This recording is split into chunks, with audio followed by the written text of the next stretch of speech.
And I want to welcome you all, and we're going to kick this off with the flag presentation and Pledge of Allegiance by our Girl Scouts. You're on, girls.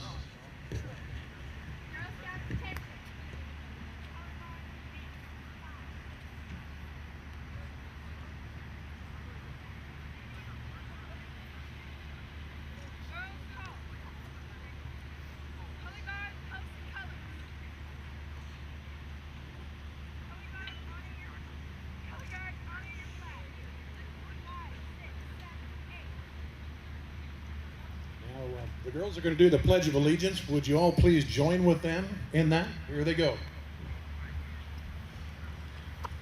I pledge allegiance to the flag of the United States of America and to the republic for which it stands, one nation, under God, indivisible, with liberty and justice for all.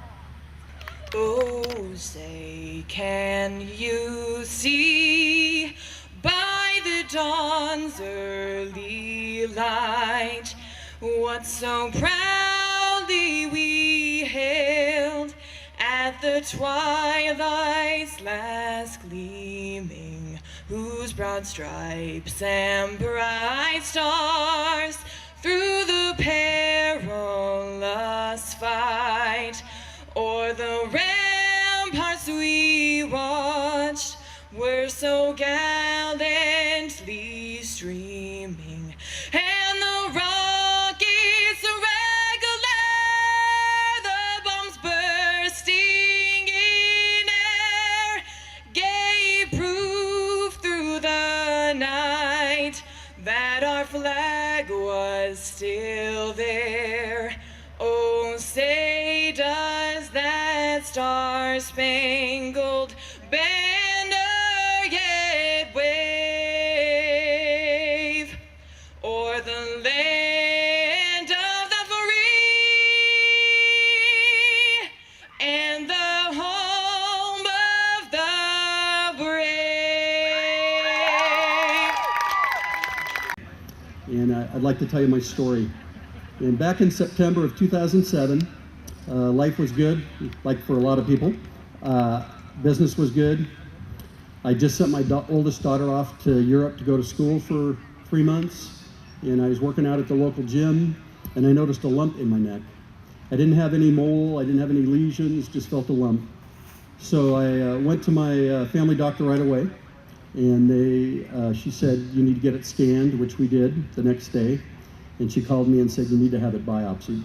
First, I thought I was going to have a heart attack. So they rushed me to Meridian Park Hospital. And I met a wonderful emergency room doctor by the name of Dr. Bellotti, who said the phrase that I've tried to live with ever since that day, and that's one day at a time. And I think all of us cancer survivors can relate to that saying. So he gave me some confidence, and I saw the oncologist, and they did a PET scan. And I foolishly told that doctor to call me right away when he had the results, so he did, which was my 50th birthday. And he said, actually, you have 14 tumors. You have 9 on your lungs. You have a large one in your esophagus, and you have 4 more in your chest cavity. And he says, I really can't do anything for you, but I want to send you to a melanoma specialist who's in Portland at one of the leading research hospitals in the Portland area. So I called Portland Providence Cancer Center, and I was put in contact with Dr. Curdy, and they immediately told me that he was 2 months out, he's so busy. So I said, well, I'll send you my information, we'll see what you can do. So they called me the next day, and they said, he's gonna come in on his day off to see you, so come in next Wednesday. So elated, my wife and I went in, and we sat down, and he says, I have hope for you. And really, that's what all a cancer patient wants to hear is hope. And he said, we have an immunotherapy. And that's a word that I hope you all can remember, because it's going to be the future of cancer. Immunotherapy is where your own immune system learns to kill the cancer. And he said, we have one for melanoma that helps about 5 to 8%, which isn't a great percentage, but it certainly, if you Googled melanoma back in 2007, it's really grim statistics. So 5 to 8% seemed pretty damn good to me at the time. He said it's an intense therapy. It's an inpatient treatment where you're going to have to go into the hospital and we're going to try and make you as sick as we possibly can for 5 days. And blood pressure is going to drop, you're going to have fevers at 105 degrees, you're going to get chills, you're going to get rigors, and if it works, you're going to do that for 5 more weeks. So it took me about 2 nanoseconds to say, we fight. And again, my doctor, who's the most fantastic man, I can't say enough good things about him, kept reinforcing me. This is just a bump in the road. Don't stop believing.